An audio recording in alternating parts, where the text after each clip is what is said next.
I always believed our community beach was one of the neighborhood's finest assets. That modest stretch of lakefront property served as the true gem of Lakeview Estates, and the primary reason I had paid a premium for my home 3 years earlier. Every summer weekend, families gathered there, children splashed joyfully in the water, and neighbors genuinely connected with one another. The only drawback was our HOA president, Karen Winters. Karen had become infamous in our community, and not for positive reasons. She had ascended to power promising to protect property values, but soon exposed her real obsession, controlling every detail of our lives through ever more absurd regulations. Her trademark tactic was materializing suddenly whenever anyone appeared to be enjoying themselves too much, clipboard ready to document infractions. I had successfully avoided her scrutiny for years by maintaining a low profile. But everything changed last summer when our community confronted a real safety emergency.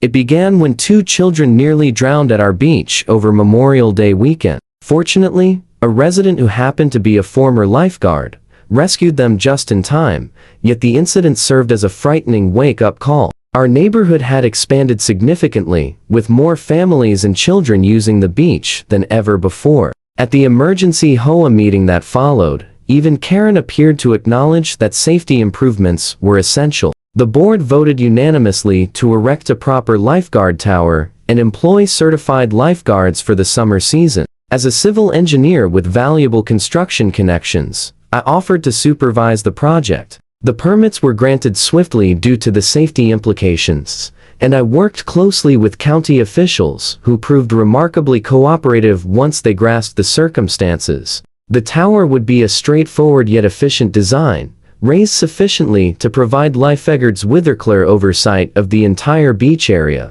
Construction was scheduled to start on a Monday in early June, to complete everything before the major 4th of July festivities that traditionally drew crowds to our lakefront. The Sunday before the start date, I went to the beach to delineate the designated zone with survey stakes and caution tape. All appeared in order when I departed that evening. But when I returned Monday morning, accompanied by the construction crew, I discovered something that infuriated me. A huge concrete planter had been positioned squarely in the center of our marked construction site, and standing beside it, with arms folded and a victorious grin, was none other than Karen Winters. "Good morning," she greeted with overly saccharine cheer. "I'm afraid there's been a change of plans. The board has reconsidered the lifeguard tower project." I was momentarily rendered speechless. "Karen, what are you talking about?" "The board voted unanimously. I have all the permits. The construction crew is here and ready to begin."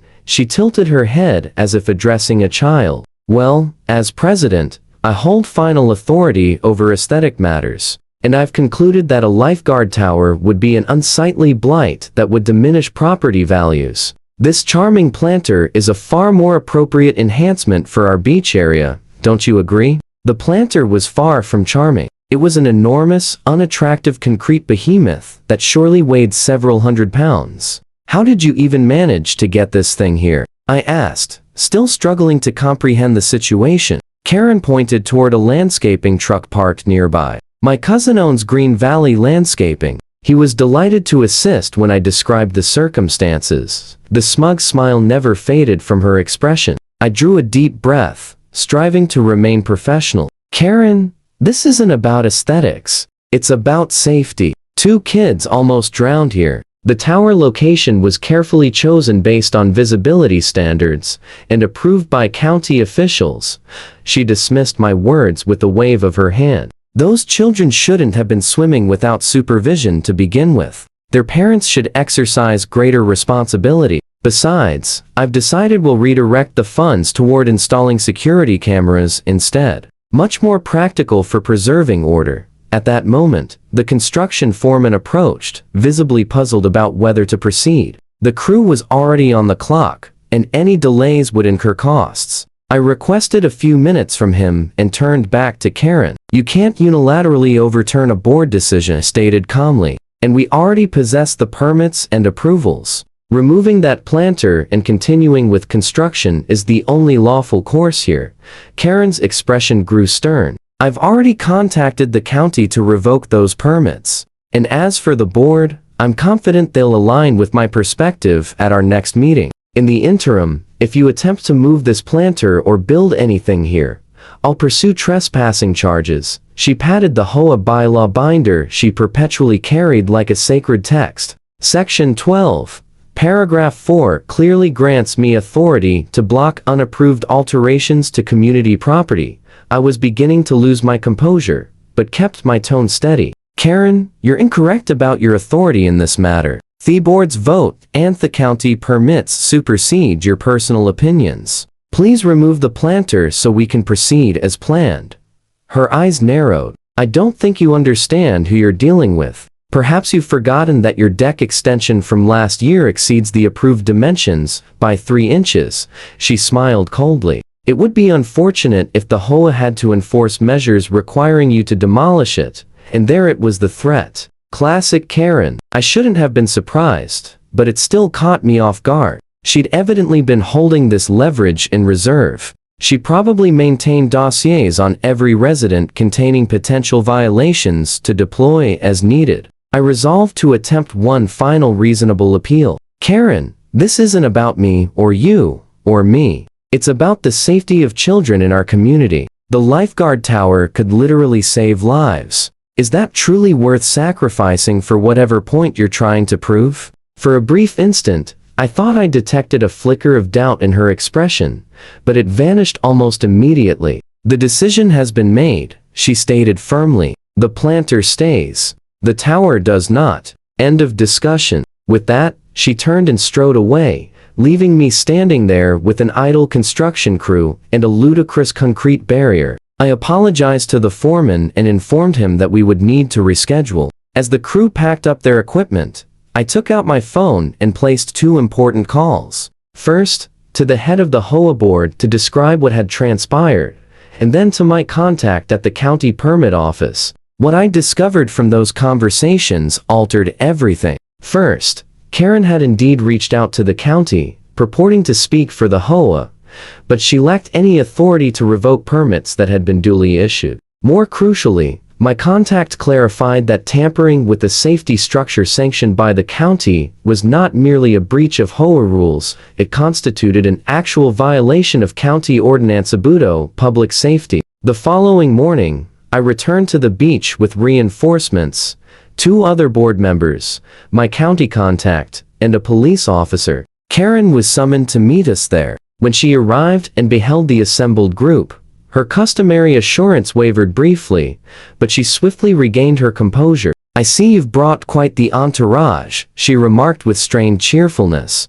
"But I'm afraid it changes nothing. As I explained yesterday, the board has reconsidered the Lifeguard Tower project." The vice president of the board stepped forward. "That's not true, Karen. The board never voted to reconsider. You acted entirely on your own, which is a violation of HOA procedures."